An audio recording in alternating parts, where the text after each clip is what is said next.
భక్తి మార్గం. ముక్తిని పొంది భగవంతుడు చరణ సన్నిధికి చేరడానికి భక్తి మార్గమే ముఖ్యమైనది, సులభమైనది అన్నారు పెద్దలు. ఎందరో మహాత్ములు ఆ మార్గాన్ని అనుసరించి పరమాత్మలో ఐక్యమయ్యారు. భక్తికి ఉన్న శక్తి అపారము. నిస్వార్థంగా నిశ్చలమైన భక్తితో భగవన్నామ స్మరణ చేస్తే ముక్తి తప్పక లభిస్తుందని విశ్వాసం.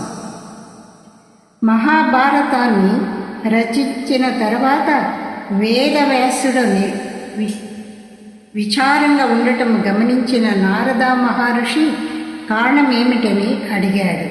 అప్పుడు వ్యాసుడు మానవులని ఉద్ధరించడానికి వేదాలలో చెప్పిన ధర్మాలను మహాభారతములో ఇమడించి వేదాధ్యయనము చేయలేని వారికి కూడా అర్థమయ్యేలా రాశాను.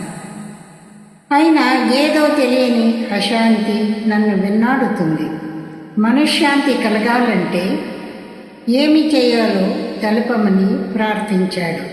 అప్పుడు నారదుడు, మహాభారతం ద్వారా నువ్వు మనిషి విద్యుక్త ధర్మాలను, వాటిని నిర్వర్తించవలసిన విధానాలను తెలియజేశావు. భగవద్గీత ద్వారా ధర్మ కర్మాల ప్రాధాన్యాన్ని వివరించావు. కానీ భగవంతుడి పట్ల ఉండవలసిన అనన్యమైన భక్తి గురించి పూర్తిగా తెలపలేదు. శ్రీమన్నారాయణుడి సంకీర్తన మహత్యాన్ని వివరించలేదు.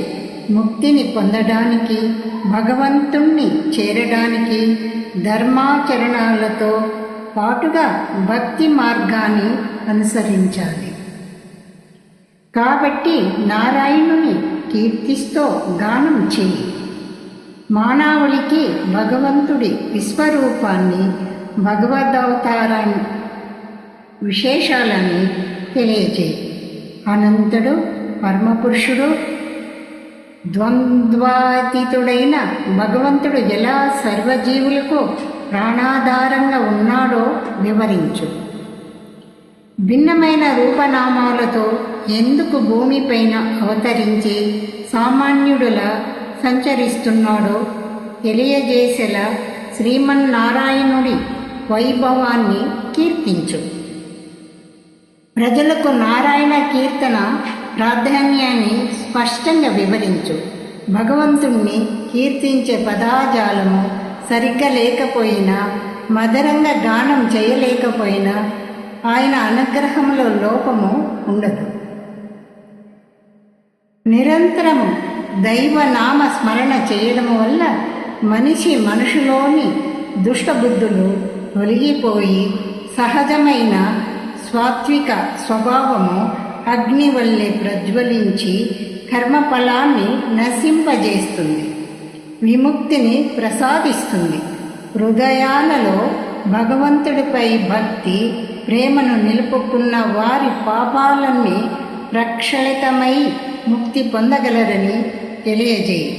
అప్పుడు తప్పక మీ మనసుకు శాంతి లభిస్తుంది అంటూ వివరించాడు నారద మహర్షి.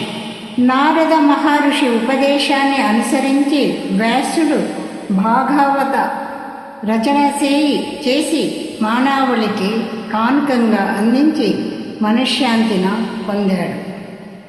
మార్కండేయుడు తనకి 16వ ఏట మృత్యువు ఉందని తెలుసుకొని ఘోర తపస్సు చేసి శివుణ్ణి ప్రసన్నం చేసుకున్నాడు. ప్రాణాలు హరించడానికి వచ్చిన యముడి నుంచి కాపాడమంటూ శివలింగాన్ని కౌగలించుకున్నాడు. అతడి అచంచల భక్తికి మెచ్చిన శివుడు యమపాశము నుంచి రక్షించి చిరంజీవిగా పరమిచ్చాడు. ఇంకా ధ్రువుడు, కన్నప్ప, సక్కుబాయి ఇలా ఎందరో భక్తితో సేవించి భగవంతుడి పాదపద్మాలను చేరుకున్నారు. నిత్య కర్మాలతో ఎంతగా తలమునకలై ఉన్నప్పటికీ కొంత పాదపద్మాలను చేరుకున్నారు. నిత్య కర్మాలలో ఎంత తలమునకలై ఉన్నప్పటికీ కొంత సమయం భగవన్నామస్మరణకు వెచ్చిస్తేనే మనసుకు శాంతి, జీవితానికి ముక్తి.